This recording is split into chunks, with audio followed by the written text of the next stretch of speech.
Good morning. It is day 159 on the Pacific Crest Trail.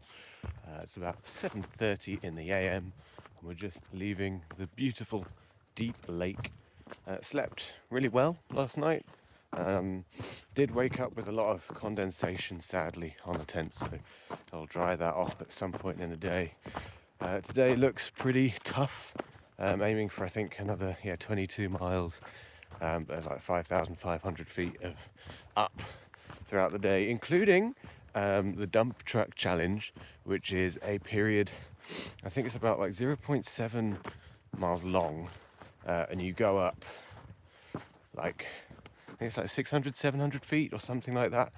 So it's almost like people have turned it into a challenge where you see how far you can do it in. The time to beat is 10:54, I think. I'm probably going to be somewhere in like the 14-minute range. That's what I'm aiming for. If I can do sub 14, I'll be quite happy with myself.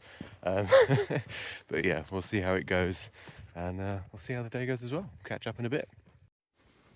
Hello again. Before I start, I should probably go over a few things from last night and this morning that I forgot to mention earlier. Starting off, last night there was, because of the smoke, a really cool like orangey red moon shining over us. So I took a fairly good photo. I think I tried my best. It was difficult with the zoom, but yeah, looked really cool. And then this morning, I managed to get a video of the toilet. I remembered to bring my phone second time round.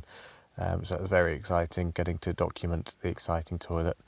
We are actually camped at another lake tonight that has an even nicer toilet. It's basically exactly the same thing, just I think it has a lid and just looks newer. So not too much more exciting. In terms of the day itself, started off fairly cool actually, which was quite nice because we had a fairly big climb. Not as big as we've had over the last few days, but still a few miles and a fair bit of elevation gain. And it was okay, it wasn't too bad. The smoke started blowing in again and getting thicker throughout the morning, which wasn't ideal. I could definitely kind of feel it in my throat and smell it again. So it was a little bit of a rough start just from the smoke perspective to start off with. But kind of flew by the first 3 miles, I think it was, to get to the top. And then we carried on from there after trying to get in contact with Birdsong just about how she was doing and if she had any advice for staying in Leavenworth, where we're headed next, with some spotty signal at the top of the hill.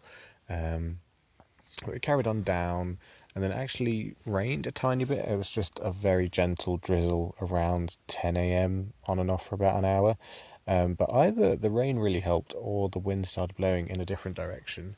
Because after that, like, the smoke pretty much cleared up. Not completely, but way more noticeably than it had done like the last few days. The visibility was much better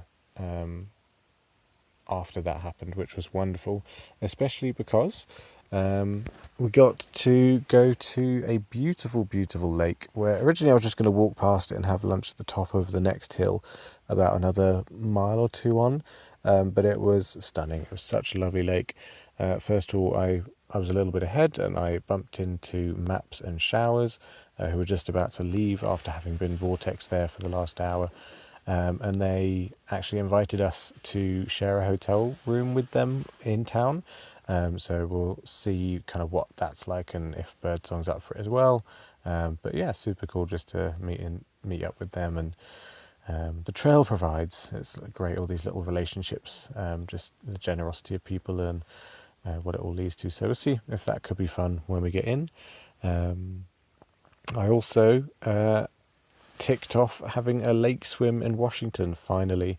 I was very brave. It took a lot of effort, but we managed to.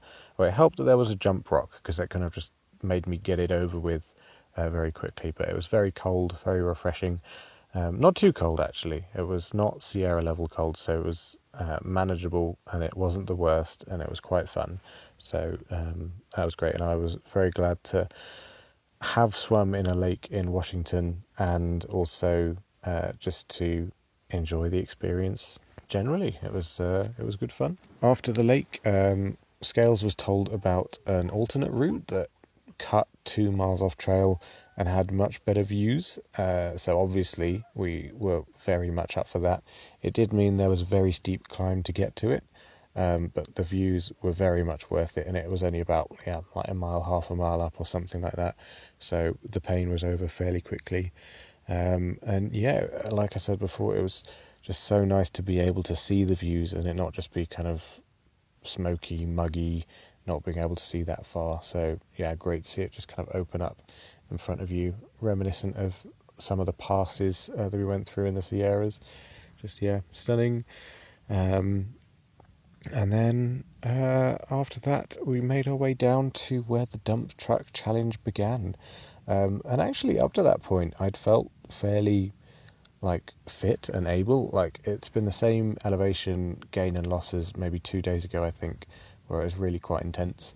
But up to that point, I felt fine until we did the challenge, where sadly I did not get a sub 14-minute time. I got 14:51, which I'm still quite happy with. I mean, I tried my best, and it's still somewhere around 3 miles an hour, going up like 100 feet for every 0.1 miles. So intense, but a great fun challenge, except for the fact that we died afterwards.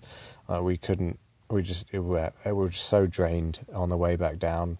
And we only had about 4.6 miles, I think, to the lake where we were camped at, and it was just wanted it to get home, even though we felt pretty much fine beforehand. But yeah, that sprinting just took everything out of us, which makes me a little bit worried for whenever I do any kind of sprinting or exercise, like interval exercise back home. But yeah, we'll see how that goes.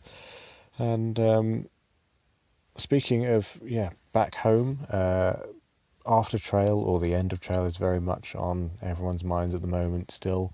We've only got, I think, less than 200 miles now and less than 2 weeks, so it's all getting closer and becoming more real, but still having a great time while we're out here, and managing to enjoy a whole bunch of lakes. So hopefully the weather keeps up. It may start to rain, I think, over the next 2-3 days, but I'm sure we'll have a wonderful time regardless. So tomorrow, heading into town.